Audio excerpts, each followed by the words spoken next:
আজকে বৃষ্টিতে ভিজেই আমি এত বড় একটা মাছ ধরেছি। আজকে সকাল থেকে আবহাওয়াটা ছিল মেঘলা, মনে হচ্ছিল বৃষ্টি হবে, তবুও আমরা থেমে থাকিনি। আমি আর আমার সাঙ্গপাঙ্গ মিলে আজকে চলে গেছিলাম মাছ ধরতে পুকুরে। বড়শি নিয়ে আমরা বেরিয়ে পড়েছি। দেখুন আকাশটা কতটা মেঘলা আর অনেক হাওয়া দিচ্ছিল, মনে হচ্ছিল এক্ষুনি বৃষ্টি নামবে। আর আমি এসে দেখি অনেকে মাছ ধরা শুরু করে দিয়েছে, তারা বড়শি ফেলে দিয়েছে পুকুরে মাছ ধরবে বলে। তাই আমি ভাবলাম একটু আবহাওয়াটা দেখে নিই, কারণ এখনই মাছ ধরা শুরু করব না, যদি বেশি বৃষ্টি শুরু হয়ে যায় বৃষ্টিতে ভিজে যাব।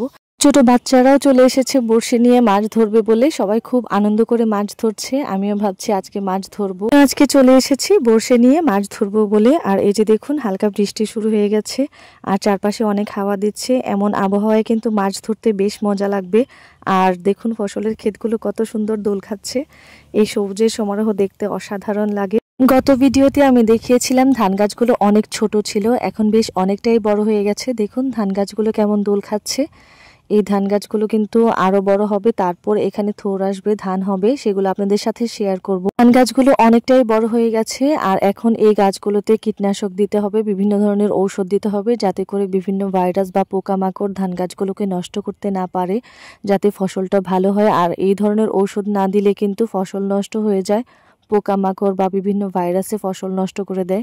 এই যে দেখুন এই জায়গাটায় আমরা মাছ ধরবো। এখানে হচ্ছে ফসলের মাঠ এক পাশে, আরেক পাশে হচ্ছে পুকুর। দেখতে জায়গাটা অসাধারণ সুন্দর। ঝিরিঝিরি বৃষ্টির মধ্যে এরকম সবুজের সমারোহে বসে মাছ ধরার মজাই আলাদা। আর এখন আমি চলে এসেছি মাছ ধরতে। আর বড়শির মধ্যে টোপ লাগিয়ে আমি ছেড়ে দিয়েছি, যেটাকে মাছের খাবার বলা হয়। এটার ঘ্রাণেই আসলে মাছ এখানে আসবে। অনেকক্ষণ বসেছিলাম কিন্তু মাছ ধরতে পারিনি, আমার বড়শির টোপ খেয়ে মাছ চলে গেছে। অনেকক্ষণ যাবত চেষ্টা করছি মাছ ধরার জন্য।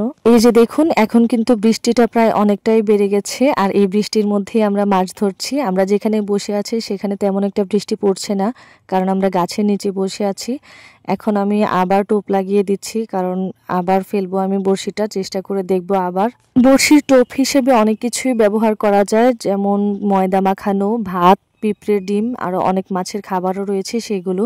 আজকে আমি ময়দা মাখানো আর ভাত দিয়ে বড়শির টোপ বানিয়েছি, যেগুলো দিয়ে আজকে মাছ ধরবো। দেখুন আমি বড়শি আবার ফেলে দিয়েছি পুকুরে, আবার কিছুক্ষণ অপেক্ষা করব, দেখি মাছ ওঠে কিনা। এর আগে আমি আরো দুইবার বড়শি ফেলেছি, দুইবারই আমার মাছের টোপ খেয়ে চলে গেছে মাছ। মাছ অনেক চালাক হয়ে গেছে, দেখি এবার কি মাছ ওঠে কিনা, চেষ্টা করে দেখি। এই তো আমার বড়শিতে মাছ ধরেছে। পরপর দুইবার চেষ্টা করার পর এবার আমি মাছ ধরতে পেরেছি। দেখুন কত বড় একটা মাছ। আপনাদের কাছে হয়তো ছোট মনে হচ্ছে, কিন্তু আমি যেহেতু মাছটা ধরেছি আমার খুবই আনন্দ হচ্ছে। আমার কাছে মনে হচ্ছে এত বড় একটা মাছ ধরে ফেলেছি আমি। যাই হোক, অনেক ছোট হলেও এটাই আমার কাছে অনেক পাওয়া। তারপর আমি আবার চেষ্টা করছি। দেখুন আরো একটা মাছ ধরেছি। এই মাছটা আগেরটার চাইতেও ছোট, যদিও চেষ্টা চালিয়ে যাচ্ছি, আমি দেখি একটা বড় মাছ ধরতে পারি কিনা। এই ধরনের গ্রামীণ জীবনচিত্র এবং কৃষিভিত্তিক নিত্য নতুন টিপস এবং নিত্য নতুন ভিডিও পেতে আমার চ্যানেলটিকে অবশ্যই সাবস্ক্রাইব করে পাশে থাকবেন। অনেকক্ষণ মাছ ধরার পর অনেক বেশি বৃষ্টি শুরু হয়ে গেছিল, সেই জন্য আমরা ভিজেই বাসায় চলে এসেছি, কারণ এত বৃষ্টির মধ্যে মাছ ধরা সম্ভব না। এই ভিডিওটি এ পর্যন্তই। দেখা হবে নতুন কোনো ভিডিওতে নতুন ভাবে। সে পর্যন্ত সবাই ভালো থাকবেন, সুস্থ থাকবেন আর অবশ্যই ভিডিওটি লাইক, কমেন্ট, শেয়ার করে পাশে থাকবেন। ধন্যবাদ।